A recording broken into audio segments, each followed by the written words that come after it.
Hello and welcome. এখন আমরা different types of coding S&P নিয়ে আলোচনা করব। সিঙ্গেল নিউক্লিওটাইড পলিমরফিজম অথবা এসএনপি অথবা স্নিপকে বিভিন্নভাবে ক্লাসিফাই করা যায়। এখানে আমরা আমাদের অ্যানালাইসিস রিলেটেড ক্লাসিফিকেশন মানে কোডিং এসএনপি নিয়ে ডিসকাস করব। আমরা জানি SNPs may fall within coding sequences of a gene or non-coding regions of a gene or in the intergenic regions, মানে হচ্ছে regions between the genes. The SNPs in the coding regions of a gene is divided into two types. একটা হচ্ছে synonymous SNP আর একটা হচ্ছে non-synonymous SNP. The synonymous SNPs don't change the amino acid sequence of a protein or affect the protein function. Or the non-synonymous SNPs cause a amino acid change of its corresponding protein. The non-synonymous SNPs can be divided into two types. সেটা হচ্ছে missense SNP আর একটা হচ্ছে nonsense SNP. এখন আমরা আসি missense SNP তে। In missense SNP, single nucleotide change results in a codon that codes for a different amino acid, usually resulting in protein non-function. আবার missense S&P গুলোকে দুই ভাগে ভাগ করা যায়, একটা হচ্ছে কনজারভেটিভ মিসসেন্স আর একটা হচ্ছে non conservative missense. A conservative missense mutation is a type of missense mutation where mutation results in an amino acid that is similar in function and properties to the original amino acid. Or a non-conservative missense mutation is a type of missense mutation where the change results in a completely different kind of amino acid in the protein sequence.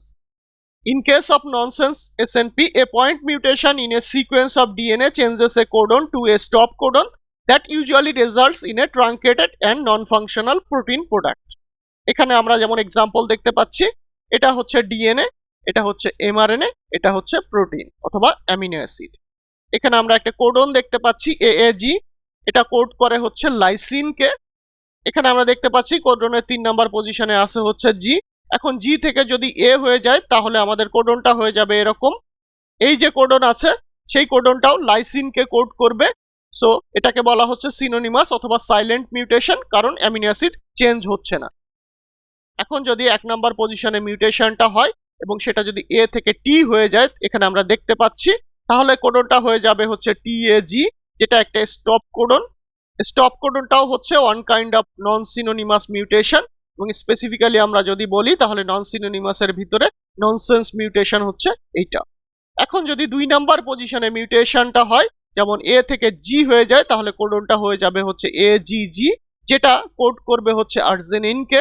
যেহেতু amino acid change হচ্ছে সেহেতু এটা হচ্ছে নন synonymous mutation এবং এটা হচ্ছে missense mutation, এবং এটাকে বলা হচ্ছে কনজারভেটিভ মিসসেন্স মিউটেশন, কারণ আর্জিনিন এবং লাইসিন হচ্ছে similar type of amino acid. এখন যদি 2 নাম্বার পজিশনে এ থেকে সি হয়ে যায় তাহলে সেটা আরেকটা ডিফারেন্ট অ্যামিনো অ্যাসিডকে কোড করবে, সেটা হচ্ছে থ্রিওনিন। এটাও হচ্ছে নন সিনোনিমাস একটা মিউটেশন এবং এটা হচ্ছে মিসসেন্স মিউটেশন, এবং এই মিসসেন্স মিউটেশনটাকে বলা হচ্ছে নন কনজারভেটিভ মিসসেন্স মিউটেশন, কারণ হচ্ছে থ্রিওনিন এবং লাইসিন হচ্ছে completely different kind of amino acid. আমরা যে বাকি এসএনপি গুলোর কথা বললাম, যেমন SNPs that are in non-coding regions of a gene or in the intergenic regions may affect gene splicing, যেমন SNPs that are in intron regions or transcription factor binding, যেমন SNP যেগুলো হচ্ছে 5 প্রাইম untranslated regione থাকে। These SNPs can also affect messenger RNA degradation or the sequence of non-coding RNA. এগুলো ছাড়াও the type of SNPs located upstream or downstream from the gene that affect gene expression is referred to as expression SNP অথবা ESNP বলা হয়ে থাকে। এখন তাহলে আমরা different type of coding SNP নিয়ে ব্রিফলি আলোচনা করলাম। Thank you everyone.